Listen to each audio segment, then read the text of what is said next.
জাতীয়তাবাদী দল বিএনপির ৪৭তম প্রতিষ্ঠাবার্ষিকী আজ। দর্শক দেখতে পাচ্ছেন আজকে এই প্রতিষ্ঠাবার্ষিকীর দিনে আওয়ামী লীগ কর্মীরা হামলা করে বিএনপির উপর এবং সারা দেশের মধ্যে অস্থিতিশীল পরিবেশ তৈরি করে আপনারা দেখতে পাবেন যে এদিকে আজ বিএনপির প্রতিষ্ঠাবার্ষিকীতে তুলপাড় পরিস্থিতি সারা দেশে। দুপুরে আওয়ামী লীগ কর্মীরা গোপনে থেকে নতুন ঘটনা ঘটিয়েছে। এ নিয়ে এবার দেশবাসী আতঙ্কে। সৌরভ, বিএনপির ৪৭তম প্রতিষ্ঠা বার্ষিকী উপলক্ষে আজ কি কি কর্মসূচি রয়েছে বিস্তারিত জানাবেন। এখানে যে সমস্ত উচ্ছৃঙ্খল কাজ হয়েছে সেটা আমাদের নিজস্ব তৈরি। তারপরে আমি আমার অফিসারকে আদেশ দিয়েছি, যদি সামান্যতম কোনো সন্দেহের অবকাশ থাকে ওটা তাদের ব্যাপারে যাবে। সেনাপ্রধানের সহায়তায় দেশে ফিরছেন আওয়ামী লীগের সভানেত্রী শেখ হাসিনা। তখন থেকেই সেনাপ্রধানের সাথে প্রতিনিয়ত যোগাযোগ করা হচ্ছে। এর ফলে সেনাপ্রধানের সবুজ সংকেত পেলেই আবারও দেশে ফিরতে যাচ্ছেন। সে কি আসলে সেনা শাসন চালু হতে যাচ্ছে কিনা, এবং আমি একটি ভিডিও বানিয়েছিলাম এবং সেই ভিডিওতে আমি আশঙ্কা করেছি দেশে আসলেই একটা সেনা শাসন হতে পারে। 1/11 কিন্তু এভাবে হয়েছে, তো এখনো কিন্তু সেম সিচুয়েশন। তার ওদিকে মারামারি, হানাহানি, পরিস্থিতি কিন্তু ভালো না। পরিস্থিতি খুবই ঘোলাটে, খুবই অস্থির। যে কোনো সময় কিন্তু কিছু একটা ঘটে যেতে পারে। রীতিমতো এই প্রশ্ন কেউ কেউ করছেন, ডক্টর ইউনূস সরকারের পতন হচ্ছে কিনা, তার জায়গায় অন্য কেউ ক্ষমতা নিচ্ছে কিনা, নতুন তত্ত্বাবধায়ক সরকার, অন্তর্বর্তী সরকার, নাকি সেনাবাহিনী ক্ষমতা নেবে, এইসব আলাপ টালাপ ছড়িয়ে পড়েছিল। ইনফ্যাক্ট অনেকগুলো ঘটনা ঘটেছে। এই বিষয়টা সামনে আসে যে আসলে ভেতরে কি কিছু ঘটছে। এর মাঝখানে যে জায়গাতে আলোচনাটা আরো গতি পাইছে সেটা হচ্ছে সেনাপ্রধান জেনারেল ওয়াকারুজ্জামান। তিনি গতকালকে প্রধান বিচারপতি সৈয়দ রিফাত আহমেদের সাথে সাক্ষাৎ করেছেন। এই সেনাবাহিনী, এই যৌথ বাহিনী, এই পুলিশ ট্যাক্সের টাকা দিয়ে পালবার কোনো দরকার নাই। এদেরকে প্যাকেট করে ভারত। ইতিমধ্যে বুঝতেই পারছেন আজকের খবরটি কতটা গুরুত্বপূর্ণ একটি খবর। বন্ধুরা চলুন ভিডিওতে আজকে আর বেশি কথা বাড়াবো না, সরাসরি আজকে আমরা চলে যাব মূল ভিডিওতে। আর সেখানে আজকে আমরা দেখব আজকের খবরের বিস্তারিত। বিএনপির ৪৭তম প্রতিষ্ঠা বার্ষিকী উপলক্ষে আজ কি কি কর্মসূচি রয়েছে বিস্তারিত জানাবেন। আয়েশা, ধন্যবাদ। বিএনপির ৪৭তম প্রতিষ্ঠা বার্ষিকী আজ। লড়াই, সংগ্রাম এবং আন্দোলনের মধ্য দিয়ে যে দলটির জন্ম হয়েছে, সেই দলটি ধীরে ধীরে ৪৭তম জন্মবার্ষিকীতে পা রেখেছে। সেই জন্মবার্ষিকীকে কিন্তু কেন্দ্র করে, প্রতিষ্ঠা বার্ষিকীকে কেন্দ্র করে আজ কিন্তু জিয়া উদ্যানে কিন্তু এই মুহূর্তে আমরা দেখতে পাচ্ছি যে নেতাকর্মীদের উপস্থিতি আমরা লক্ষ্য করছি। সেই প্রতিষ্ঠা বার্ষিকী উপলক্ষে কিন্তু তারা প্রায় সপ্তাহব্যাপী কর্মসূচি ঘোষণা করেছে, যার প্রথম ধাপ হিসেবে কিন্তু গতকাল ছিল আলোচনা সভা এবং আজ ১ সেপ্টেম্বর বিএনপির প্রতিষ্ঠাতা শহীদ রাষ্ট্রপতি জিয়াউর রহমানের সমাধিতে শ্রদ্ধা নিবেদন করবে দলটির নেতারা। এবং ঢাকা মহানগর, উত্তর, দক্ষিণ সহ এবং বিভিন্ন ওয়ার্ড পর্যায়ের নেতাকর্মীরা কিন্তু ইতিমধ্যেই খণ্ড খণ্ড মিছিল নিয়ে কিন্তু রাজধানীর চন্দ্রিমা উদ্যান, অর্থাৎ যেখানে শহীদ রাষ্ট্রপতি জিয়াউর রহমানের সমাধি অবস্থিত, সেখানে কিন্তু ধীরে ধীরে তারা জড়ো হচ্ছে। বেলা ১১টা নাগাদ কিন্তু সেখানে দলের পক্ষ থেকে শ্রদ্ধা নিবেদন করা হবে, যেখানে নেতৃত্ব দেবেন বিএনপি মহাসচিব মির্জা ফখরুল ইসলাম আলমগীর। এছাড়া কিন্তু আগামীকাল একটি র্যালি অনুষ্ঠিত হবে এই প্রতিষ্ঠা বার্ষিকীকে কেন্দ্র করে। এর আগে আপনি জানেন যে আসলে তারা দীর্ঘ ১.৫ যুগ পর কিন্তু হচ্ছে গত বছর আওয়ামী সরকার পতনের পর কিন্তু কোনো ধরনের হামলা মামলার ভয় ছাড়া কিন্তু বিএনপি তাদের এই প্রতিষ্ঠা বার্ষিকীকে পালন করছে। এর আগে আমরা দেখেছি যে বিএনপির সেই প্রতিষ্ঠা বার্ষিকীতে কিন্তু হচ্ছে শহীদ রাষ্ট্রপতি জিয়াউর রহমানের সমাধিতে শ্রদ্ধা নিবেদনের সময় কিন্তু তাদের মধ্যে নানা ধরনের ভয় ভীতি ছিল। কিন্তু ৫ আগস্ট, গত বছরের ৫ আগস্ট সরকার পতনের পর সেই ভয় ভীতি কিন্তু আর এই নেতাকর্মীদের মধ্যে নেই। তারা কিন্তু ব্যাপক উৎসাহ, উদ্দীপনার আমেজের মধ্য দিয়ে কিন্তু তারা তাদের এই আজকের এই প্রতিষ্ঠা বার্ষিকীকে তারা উদযাপন করছে। আমরা দেখতে পাচ্ছি যে খণ্ড খণ্ড মিছিল নিয়ে এরই মধ্যে রাজধানীর জিয়া উদ্যানে কিন্তু নেতাকর্মীরা জড়ো হচ্ছেন। তারা যেটি বলছেন যে আসলে আগামী যে নির্বাচন অনুষ্ঠিত হতে যাচ্ছে ফেব্রুয়ারিতে, সেই নির্বাচনের মধ্য দিয়ে অর্থাৎ ক্ষমতার দ্বারপ্রান্তে যে দলটি রয়েছে তারা দাবি করছে যে সেই দলটি বিএনপি, এবং আগামীতে রাষ্ট্র ক্ষমতার দায়িত্ব পেলে সেই বিএনপি তাদের যে জনগণের কাছে যে তাদের যে দায়বদ্ধতার জায়গা, সেই দায়বদ্ধতার জায়গা থেকে কিন্তু তারা যে প্রতিশ্রুতি দিয়েছে অর্থাৎ ৩১ দফা, সেই ৩১ দফা তারা বাস্তবায়নের প্রতিশ্রুতি দিয়েছে। একই সাথে কিন্তু আজ বেলা ১১টা নাগাদ কিন্তু বিএনপি মহাসচিব মির্জা ফখরুল ইসলাম আলমগীর এছাড়াও বিএনপির নীতি নির্ধারণী ফোরাম স্থায়ী কমিটির সদস্যদের সাথে নিয়ে কিন্তু বেলা ১১টায় শহীদ রাষ্ট্রপতি জিয়াউর রহমানের সমাধিতে শ্রদ্ধা নিবেদন করবেন বিএনপির নেতাকর্মীরা। এবং ইতিমধ্যে ধীরে ধীরে কিন্তু নেতাকর্মীরা এখানে এসে উপস্থিত হচ্ছেন। আলোচনার খোরাক জুগিয়েছে সাংবাদিক ইলিয়াসের একটা পোস্ট। এরপরই বিষয়টা সামনে আসে যে আসলে ভেতরে কি কিছু ঘটছে। এর মাঝখানে যে জায়গাতে আলোচনাটা আরো গতি পাইছে সেটা হচ্ছে সেনাপ্রধান জেনারেল ওয়াকারুজ্জামান। তিনি গতকালকে প্রধান বিচারপতি সৈয়দ রিফাত আহমেদের সাথে সাক্ষাৎ করেছেন। তো প্রধান বিচারপতির যে গুলশানের বাসায়, তো সেই বাসায় আপনার এই সাক্ষাৎটা হয়েছে। এখন এটা কি অফিসিয়াল সাক্ষাৎ নাকি নন অফিসিয়াল সাক্ষাৎ? আবার এই বিষয়টাকে কেন্দ্র করে আপনার গুজব ডালপালা ছড়িয়ে গেছে যে সেনাবাহিনী ক্ষমতা নিতে যাচ্ছে। এখন সেনাবাহিনী ক্ষমতা নিতে গেলে প্রধান বিচারপতির সাথে কাজটা কি, আই ডোন্ট নো। এরকম অনেক আলোচনা গতকালকে থেকে মাঠে খোরাক জুগিয়েছে।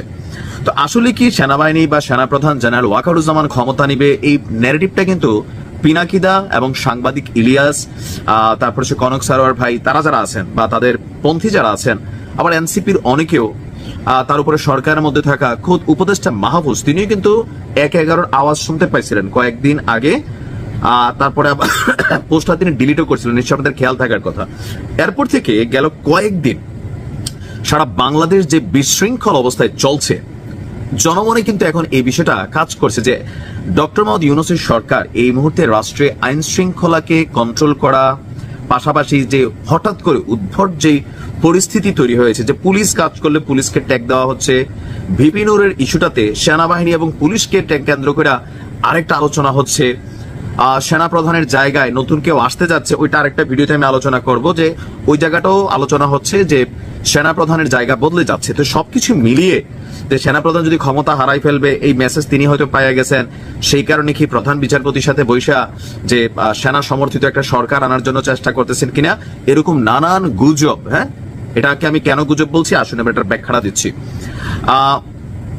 আমরা দেখলাম যে আমাদের এই মুহূর্তে গণমাধ্যমগুলোর মধ্যে সবচেয়ে নিরপেক্ষ যদি আমরা কাউন্ট করি সেটা হচ্ছে আমার দেশ পত্রিকা, মাহমুদ ভাইয়ের যেই পত্রিকা আছে। তো সেই পত্রিকা বলছে যে এইটা বেসিক্যালি গুজব। এর মাঝখানে গুজব আরেকটা ছড়ছে যে রাষ্ট্রপতি শাহাবুদ্দিন চুপ্পু পদত্যাগ করতে যাচ্ছেন। তো সামহাও এখানে কোন একটা ঘুট পাকাইতেছে। এই আলোচনাগুলো থেকে কিন্তু গুজবের ডালমালা আপনারা যেগুলো দেখতেছেন আসছে। বাট রিসেন্টলি বিষয়টা কি, আমার দেশ পত্রিকা অনুসন্ধান করছে বিষয়টা নিয়ে। তো বিষয়টি আসলে সম্পূর্ণ ভিন্ন। প্রধান বিচারপতির সাথে আমাদের যে সেনা প্রধান সাক্ষাৎ করেছেন সেটা ছিল পিলখানার যে ট্র্যাজেডি এবং গুমের যে তদন্ত এবং বিচারের যে কার্যক্রমগুলো, এই বিষয়গুলো নিয়ে হয়তো একটা পারিবারিক বা অনানুষ্ঠানিক বৈঠক হয়েছে প্রধান বিচারপতির বাসায়। আর এই বিষয় নিয়ে সম্ভবত প্রধান বিচারপতির সাথে সেনাপ্রধান আইনি দিকগুলা জানতে চেয়েছেন, যেহেতু তারও যেই সেনাপ্রধানের মেয়াদ হয়তো আর কয়েক মাস আছে, নির্বাচনের আগ মুহূর্তে তিনিও চাচ্ছেন যে ইন্টারিম থাকতে থাকতে হয়তো এগুলো যেন একটু গতি পায়। তো সেনাবাহিনী ক্ষমতা গ্রহণ করবে এই বিষয়গুলো ছড়ানোর জন্য মূল যে পরিস্থিতিটা মানুষ দেখতেছে সেটা হচ্ছে ছবিতে হামলা, বাকৃবিতে হামলা, মানে বাংলাদেশ কৃষি বিদ্যালয়ে, তারপর নূরের ঘটনা, জাতীয় পার্টির এইরকম অবস্থান, মাঝখানে আওয়ামী লীগের ঘটনা। আজকে একটা ভিডিও আছে, সেখানে দেখবেন ককটেল মকটেল ফাটাইয়া অস্থির। ছবির উপাচার্য বলছেন ছাত্রলীগ হেলমেট পরে আবার এসে পিটাইছে। তো সবকিছু মিলাই একটা হযবরল পরিস্থিতিতে অনেকেই মনে করছেন যে আসলে সেনাবাহিনী হয়তো রাষ্ট্র ক্ষমতায় আসতে ভালো, বা সেনাবাহিনী যদি ক্ষমতা নিয়ে আনে ভালো, ডক্টর ইউনূস পারছেন না। কিন্তু বিষয়টা কোনটা আমি ভিডিওতে ক্লিয়ার করছি যে আমার দেশ পত্রিকা তাদের নিজস্ব অনুসন্ধানে তারা বলছেন যে সেনাবাহিনী আসলে ক্ষমতা নিতে যাচ্ছে না। তবে অনেক রাজনৈতিক বিশ্লেষকরা এইটা মনে করছেন যে সেনাবাহিনী ক্ষমতা নিতে পারে। বাট আমার কাছে জেনারেল ওয়াকারুজ্জামানের রাইট নাও যে অ্যাক্টিভিটিস সবকিছু মিলিয়ে মনে হয় না যে তিনি আসলে এই ধরনের কোনো ইন্টেনশনে আছেন। আর রাইট নাও বাংলাদেশ যে ট্রেন্ডে আছে, এখানে এটা আরো ধরেন 5ই আগস্টের আগে হইলেও মানুষ অনেক রকম চিন্তা করতো, কিন্তু মানুষের ভিতরে এখন ভয় ভেঙে গেছে। আর্মি যদি ক্ষমতা গ্রহণও করে কোনো অন্য উপায়ে, নির্দিষ্ট একটা সময়ের মধ্যে তারা আবার পড়ে যাবে, কারণ জনগণ রুখে দিবে। রাইট নাও যে ভাইবটা আছে টিকতে পারবে না। সো সেনাবাহিনীর কাছে গোয়েন্দা তথ্য আছে মাঠের পর্যায়ের। এখন আবার আসলে একটা আলোচনা নিয়ে 10 জায়গায় জোড়া দেওয়া যায়, বাট বিষয়টা এরকম না। সেনাবাহিনী আইন শৃঙ্খলাকে ব্যালেন্স করবে, মব করলে মারবে। এই সেনাবাহিনী, এই যৌথ বাহিনী, এই পুলিশ ট্যাক্সের টাকা দিয়ে পালবার কোনো দরকার নাই। এদেরকে প্যাকেট করে ভারতে পাঠায় দেন। দিল্লির গোলামদেরকে আমরা ট্যাক্স পেয়ারদের টাকায় পুষবো না। ওদেরকে ভারতের কাপড় কিনে দেন, বিএসএফ এর পতাকা দিয়ে ওদের সাহসগুলোকে, ওদের শরীরটাকে মোড়ায় দিল্লিতে পাঠায় দেন। আমরা আজাদির বাংলাদেশে কোন গোলামকে প্রজাতন্ত্রের কর্মচারী হিসেবে দেখতে চাই না। তাই আমাদের দাবি খুব পরিষ্কার। বাহিনীগুলোকে বলছি, পুলিশকে বলছি, যারা বাড়াবাড়ি করেছেন, ইতিমধ্যে প্রায় 24 ঘন্টা পার হতে চলেছে, কাউকে এখনো সাসপেন্ড করা হয় নাই, কাউকে চাকরিচ্যুত করা হয় নাই, কাউকে এখন পর্যন্ত ইনভেস্টিগেশন করবার জন্য কোন কমিটি তৈরি করা হয় নাই। ইতিমধ্যে এই 24 ঘন্টা পার হওয়ার আগে যদি আপনারা না করেন, বাংলাদেশের গণ অভ্যুত্থানের সকল শক্তি একত্রিত হয়ে যৌথ বাহিনী এবং পুলিশের বিরুদ্ধে দাঁড়াবে। যদি আপনারা সেইটা না চান, দিল্লির গোলামের বিরুদ্ধে যদি আপনারা আজাদির পক্ষে থাকেন, তাহলে আমাদের পক্ষে দাঁড়াবেন, লাল সবুজের পক্ষে দাঁড়াবেন এবং বাহিনীগুলোর পক্ষ থেকে নুরুল হক নূর, রাজনীতিবিদ, গণ অধিকার পরিষদের কাছে অবিলম্বে ক্ষমা চাইতে হবে। পাবলিকলি এই রাষ্ট্র কোন বাহিনীর কাছে বিক্রি করে দেওয়া হয় নাই এবং দেওয়া হবে না। কোন ডিজিএফআই কে পুলিশের কাছে এই রাষ্ট্র বর্গে দেওয়া হয় নাই। যৌথ বাহিনীকে বলছি, যারা বুক চেতিয়ে 1400 শহীদের মতো করে আবু সাইদ মুক্ত হয়েছে, তারা সেনাবাহিনীর সামনে, ট্যাঙ্কের সামনে দাঁড়াবে, পুলিশের সামনে দাঁড়াবে। বেয়াদবি করবেন না, বাড়াবাড়ি করবেন না। উদ্দীপনা লোকদেরকে বলছি, ব্যারাকে ফিরে যান। রাস্তায় রাজপথ রাজনীতি প্রজাতন্ত্রের কর্মচারীদের জন্য না, ট্যাক্সপেয়ারদের টাকায় যার উদ্দির পোশাক কেনা হয়, সেই পুলিশের বেতন দেওয়া হয়। আপনার কাজ আইন অনুযায়ী কাজ করবেন, ব্যারাকে থাকবেন, রাজনীতি করবেন না, রাজনীতির মধ্যে ইন্টারফেয়ার করবেন না। দিল্লির দাসত্ব কায়েম করবার জন্য, আওয়ামী লীগকে পুনর্বাসন করবার জন্য জাতীয় পার্টির উপরে সওয়ার হয়ে যেই নতুন আধিপত্যবাদের বিরুদ্ধে আপনারা পক্ষে দাঁড়িয়েছেন, বাংলাদেশের রাজনীতি রাষ্ট্রের বিপক্ষে দাঁড়িয়েছেন, 1400 শহীদের বিপক্ষে দাঁড়িয়েছেন, আপনাদের উপরে সেই মনিউ যৌথ বাহিনী এবং পুলিশ। বাংলাদেশে গণ অভ্যুত্থান হয়ে যাওয়ার পরেও এত বড় দুঃসাহস এই বাহিনীগুলোর কোত্থেকে আসে? পুলিশের এত বড় সাহস কোত্থেকে আসে? সেনাবাহিনীর এত বড় সাহস কোত্থেকে আসে? তারা কি গত বছর কোন শিক্ষা নেয় নাই যে বাংলাদেশের জনগণ যারা জেগে উঠেছে, যারা এখনো প্রতিদিন এবং প্রতি রাতে এই দেশের স্বাধীনতা এবং সার্বভৌমত্বকে পাহারা দিচ্ছে, তারা যৌথ বাহিনীর ট্যাঙ্কের সামনে দাঁড়াবে? আপনারা যদি আমাদেরকে শত্রু বানান, আপনাদের সার্বভৌমত্বের পোশাক এই দেশের মানুষ কেড়ে নেবে, ছুঁড়ে ফেলে দেবে। গণ অভ্যুত্থানের পরে গত 1 বছরে আওয়ামী লীগের কোন নেতাকর্মী কেউ পুলিশ এবং যৌথ বাহিনী এইরকম করে পিটিয়েছে কিনা আমরা বোঝার চেষ্টা করছিলাম। গত 1 বছরে গণ অভ্যুত্থান শুধু না, এই আওয়ামী দাসত্বের দালালিরা যারা করেছে, যে সকল দলগুলো, সেই জাতীয় পার্টি এবং 14 দলের অফিসে গিয়ে পুলিশ এবং যৌথ বাহিনী তাদের টয়লেট পর্যন্ত ভেঙে দিয়ে আসছে কিনা। কিন্তু আমরা দেখেছি, যারা গত 16 বছর ধরে বাংলাদেশকে দিল্লির কাছে দিনে এবং রাতে বিক্রি করে দিয়েছে, সেই দালালদের অফিস আজকে পাহারা দেওয়া হয়। গতকাল প্রফেসর ইউনূস 3 দলের সঙ্গে বৈঠক করলেন। প্রথমে বৈঠক করলেন জামাতের সঙ্গে, তারপর এনসিপির সঙ্গে, তারপর বিএনপির সঙ্গে। এবং জামাত ইসলাম বের হয়ে তারা বিএনপির বিরুদ্ধে কঠোর বক্তব্য দিল। চাঁদাবাজি, টেন্ডারবাজি, টেম্পো স্ট্যান্ড দখল ইত্যাদি বিভিন্ন বক্তব্য দিল। এবং তারা কোনো মতেই এই জুলাই সনদকে সংবিধানের উপর স্থান দেওয়া এবং পিআর পদ্ধতি ছাড়া তারা নির্বাচন করবে না। এবং তারা বিএনপির নাম না উল্লেখ করলেও তারা তীব্র ভাষায় ভর্ৎসনা করলো। এবং জামাত আরো বললেন যে প্রধান উপদেষ্টা জুলাই ঘোষণাপত্রের দিনই নির্বাচনের যে তারিখ ঘোষণা করলেন, সেটা আসলে প্রধান উপদেষ্টা চাপে পড়ে ঘোষণা করেছেন বলেই জামাত ইসলাম বিশ্বাস করে। এবং এমত অবস্থা জামাত ইসলাম কোনোভাবেই নির্বাচনে যাবে না এবং জাতীয় পার্টিকে নিষিদ্ধ করতে হবে। এবং তারপরে এনসিপি আসলো, এনসিপির হাসনাত আসলো, ডক্টর যারা আসলো, এবং তারাও বৈঠকের পরে ঠিক একই বক্তব্য দিল, জাতীয় পার্টি নিষিদ্ধ, পিআর বলে নাই, তারা বলছে জুলাই সনদকে সংবিধানের উপর স্থান দিতে হবে এবং গণপরিষদ নির্বাচন হতে হবে। এবং সর্বশেষ বিএনপি আসলো, বিএনপির ফখরুল সাহেব আসলো, আমির খসরু মাহমুদ সাহেব আসলো, সালাউদ্দিন সাহেব আসলো।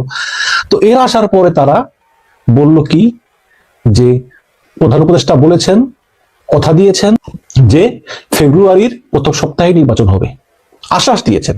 সাংবাদিকরা জিজ্ঞেস করলো যে জাতীয় পার্টির বিষয়ে কোনো কথা হচ্ছিল কিনা। ফখরুল বলেন যে না, কোনো কথা হয়নি।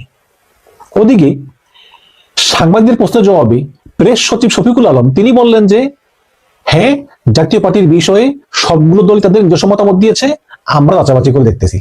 তার মানে শফিকুল আলমের কথা অনুযায়ী সবগুলো দলই জাতীয় পার্টি নিয়ে মতামত দিয়েছে, সবগুলো দল মানে ইনক্লুডিং বিএনপি।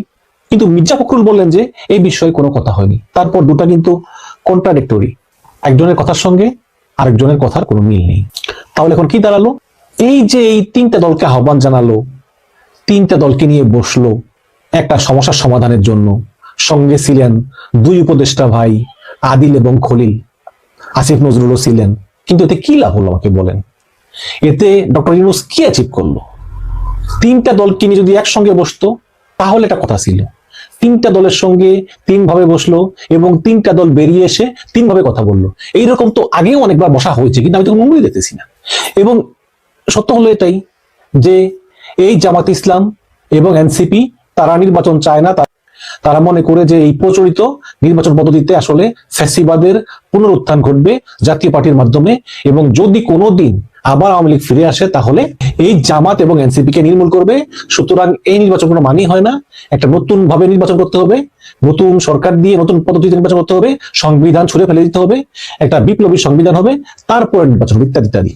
কিন্তু বিএনপি মনে করতেছে এই সংবিধান হচ্ছে মুক্তির যুদ্ধের চেতনা, কাজে এই সংবিধান কোনো মতেই বাদ দেওয়া যাবে না। এখন তাহলে রেজাল্ট কি দাঁড়ালো? যেই লাও সেই কদু। এখন দেখুন দেশ জুড়ে চরম অস্থিরতা, আইন শৃঙ্খলা ঠিক নাই, কোনো দিকে ঠিক নাই, সব জায়গায় মানে অস্থিরতা এবং ভাঙচুর, ডাকাতি, খুন খারাপি সব চলতেছে। সরকারের কোথাও কোনো কন্ট্রোল নেই। ধন্যবাদ প্রিয় দর্শকবৃন্দ, আমাদের ফুল ভিডিওটি দেখার জন্য আপনাকে জানাই অসংখ্য অসংখ্য ধন্যবাদ। তো বন্ধুরা, আজকের এই নিউজটি দেখে আপনাদের কি মতামত অবশ্যই কমেন্ট বক্সে কমেন্ট করতে ভুলবেন না। আর হ্যাঁ, এমন নিত্য নতুন আপডেট খবর সবার আগে পেতে চাইলে এখনই আমাদের এই পিচ্চি সাকিব ইউটিউব চ্যানেলটি সাবস্ক্রাইব করুন। ধন্যবাদ।